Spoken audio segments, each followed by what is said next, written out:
Assalamualaikum warahmatullahi wabarakatuh. Hai teman-teman, kembali lagi di Tengku Ridwan Channel.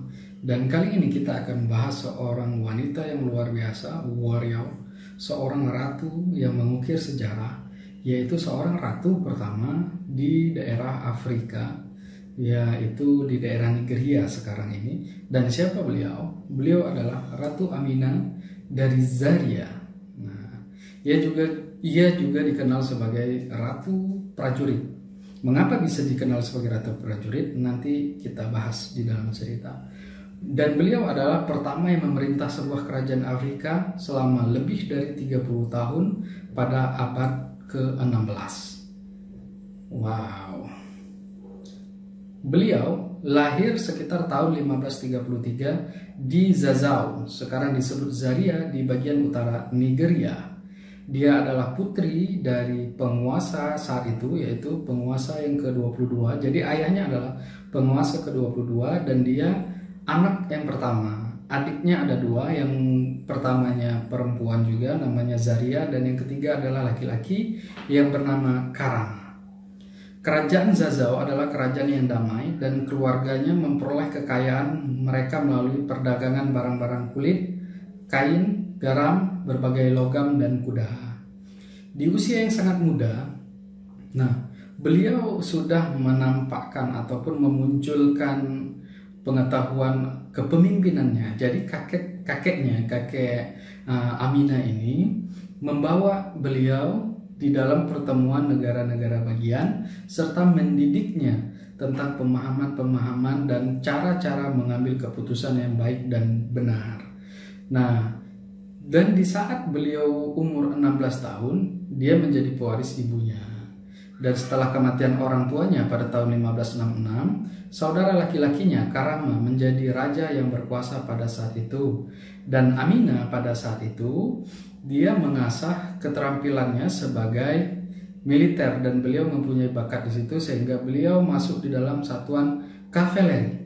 Kalau sekarang disebut satuan berkuda yang menggunakan kuda, dan beliau masuk di situ dan mendapatkan banyak penghargaan tentang militer sehingga dia disegani di dunia militer Zazzau pada saat itu.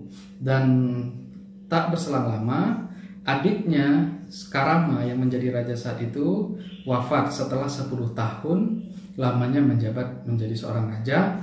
Tanpa diragukan lagi, semua elemen pada saat itu memohon kepada Amina untuk meneruskannya, untuk menjadi ratu di kerajaan itu.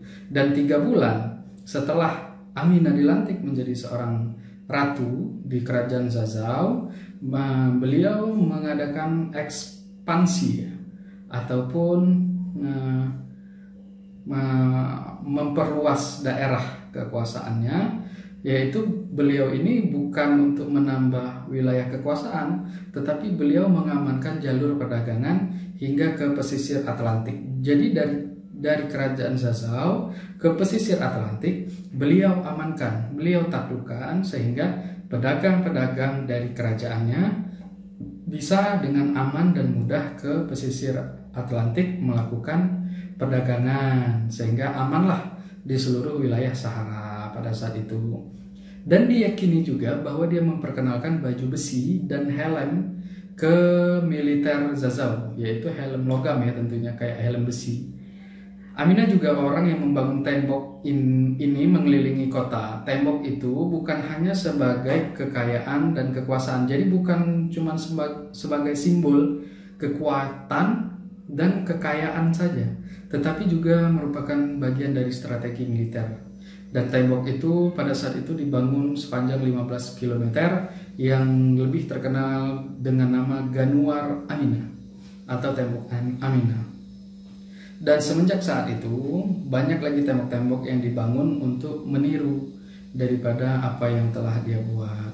Ratu Amina sendiri itu meninggal pada 34 tahun kemudian dan menjadi wanita pertama yang memerintah kerajaan Afrika. Jadi setelah dia menjadi raja, dia hanya menjabat 34 tahun dan setelah itu beliau wafat. Dia masih dikenang sebagai pemimpin yang berani, cerdas, dan berbakat. untuk menghormati prestasinya, sebuah patung dirinya dibangun dan ditempatkan di Teater Seni Nasional di Nigeria, dan banyak institusi pendidikan yang menggunakan namanya.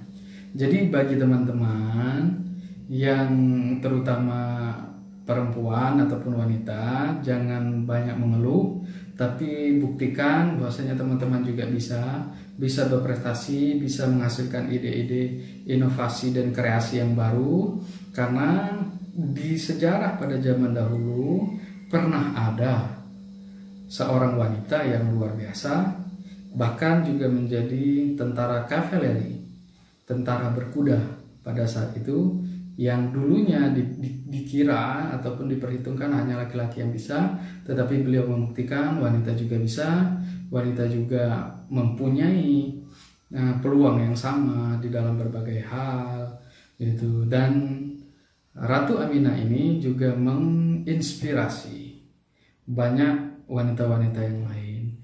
Dan nanti mungkin kita juga akan bahas tentang seorang ratu, yaitu Ratu Safiyatuddin, Ratu Aceh, ratu yang menjabat kerajaan Aceh Darussalam pada masanya, tapi di next time. Jadi ratu ataupun perempuan juga pernah mewarnai tentang sejarah-sejarah dan pengambilan keputusan yang benar-benar berpengaruh sampai saat ini. Dan mungkin sampai di sini aja bagi teman-teman yang ingin menyarankan untuk pembahasan histori yang lainnya, silahkan komen di bawah. Jangan lupa like dan share serta subscribe channel ini, dan semoga bermanfaat. Saya akhiri dengan wabillahi taufiq wal hidayah. Assalamualaikum warahmatullahi wabarakatuh.